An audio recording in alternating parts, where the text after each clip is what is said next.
Cedar Fair recently announced their new for 2023 attractions, and 6 of the 11 parks in the chain are receiving new additions or expansions, although there aren't any blockbuster coasters coming this year.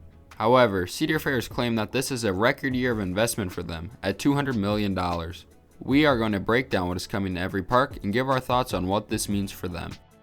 Michigan's Adventure, Valley Fair, Kings Island, Kings Dominion, and Dorney Park didn't announce any new rides for next year. Some of them are bringing back Winterfest and Grand Carnival. Also, many of them announced new pass options and pricing for 2023. These range from a new low-end summer pass to new high-end Prestige and Prestige Plus passes. California's Great America will be receiving 2 new flat rides next year, a Scrambler and a Schwarzkopf Enterprise. In addition, they are adding new food options and a new show to the All-American Corners area of the park. It's surprising to me that Cedar Fair is investing in this park at all, given that it will likely close within 6 years. Maybe this is their way of trying to draw in residents for a while longer by acting like they still care about the park. Or perhaps this is a clue that it stays open a little longer than we expected.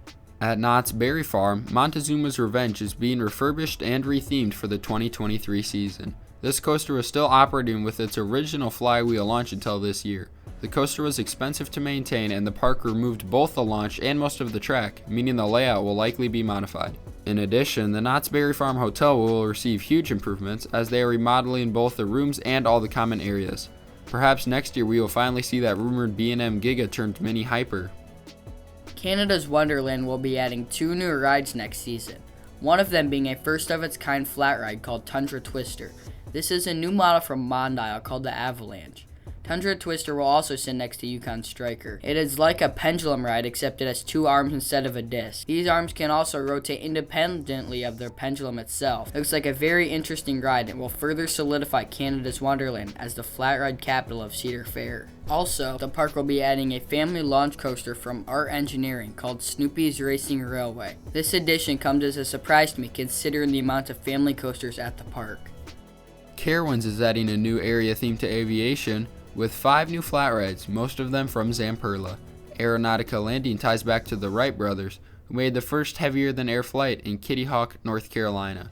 I love to see this addition, as it is another example of a park giving a nod to something the park or state takes a lot of pride in. This area and the flat rides in it look incredible. There looks to be quite a bit of theming, especially for Cedar Fair. Aeronautica Landing will replace what was the Crossroads section of the park, which was considered to be an eyesore and by far the worst looking area of the park. This addition is a great one. I can't wait to see what Carowinds will add to Aeronautica Landing and the rest of the park in the future. Clearly, Cedar Fair is looking to build this into a destination park. Cedar Point will be adding a new themed area in 2023, the Boardwalk. This area will be along the beach on the east side of the park. The addition will include the new Grand Pavilion, which is already being constructed behind the giant wheel.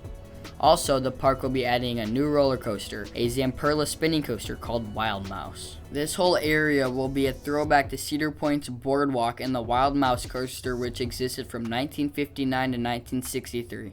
Overall, this addition is a solid one for Cedar Point, and adding a family coaster will help solidify their lineup in that category. Personally, I would have liked to see a nice wooden coaster added over to this area. I think that would have gone very well with the Boardwalk theme. If they wanted to go the family route, a Gravity Group family coaster would have worked great over here. No one ever complains about those, but this isn't a terrible addition all things considered. With this being Cedar Point, a new coaster could come whenever, so don't count out a larger attraction for 2024. Of all parks to get the new headlining attraction for 2023, Worlds of Fun is probably about the last park anyone would guess, except Michigan's Adventure.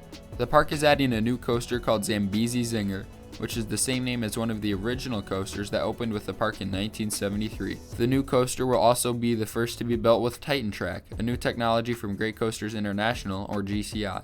The track can be used to refurbish or reinforce old coasters or sections of a wood coaster, or it can be used to build a ground-up coaster, similar to Rocky Mountain Construction's iBox track.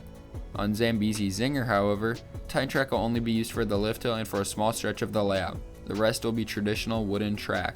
For Worlds of Fun, this coaster breaks a new coaster drought dating back to 2009. They received the wooden coaster Prowler that year, also GCI creation. Worlds of Fun is generally considered to be in the bottom tier of Cedar Fair parks, so this is definitely a welcome addition for them, especially considering that it is the only large-scale coaster coming to Cedar Fair parks in 2023. Also, this coaster is a nod to the original Zambezi Zinger that existed from 1973 to 1997. The new Zambezi Zinger will feature a spiral lift hill just like its predecessor and be built in the same location. The lift hill will feature drive tires instead of a chain lift. I can't exactly say I've got this edition all figured out. I feel like it will be too close to Prowler and it doesn't fill any gaps in their lineup at all. Also, is this all that Titan Track is capable of? I was hoping to see some inversions or more intense elements. Maybe they are just trying out the technology and dipping their toe in before using it on a larger edition at a more prominent park. As mentioned earlier, most of the additions for Cedar Fair are throwbacks to rides that existed previously at the parks, as seen in Wild Mouse and the Boardwalk section of Cedar Point, and Worlds of Fun getting Zambezi Zinger, which is a nod to the original Zambezi Zinger that operated from 1973 to 1997. Cedar Fair seems to be adding nostalgic additions as filler coasters that don't cost too much, so that they can have many park improvements like a trash can for Michigan's Adventure. All jokes aside, I think this year is just preparation for massive additions next year. I'm predicting that Cedar Point will get another thrill coaster, Knott's will get that rumored B&M Mini Hyper, King's Dominion will finally replace Volcano the Blast Coaster, and Hurler will finally get RMC'd. I wouldn't count on them going back to the well again with Knott's or Carowinds, and who knows what will happen with King's Dominion on any given year. I want to see something added to Valley Fair. They were teasing a new coaster this year and then nothing happened. They have one of the longest coaster droughts in the chain and are generally considered to be one of the better looking Cedar Fair parks.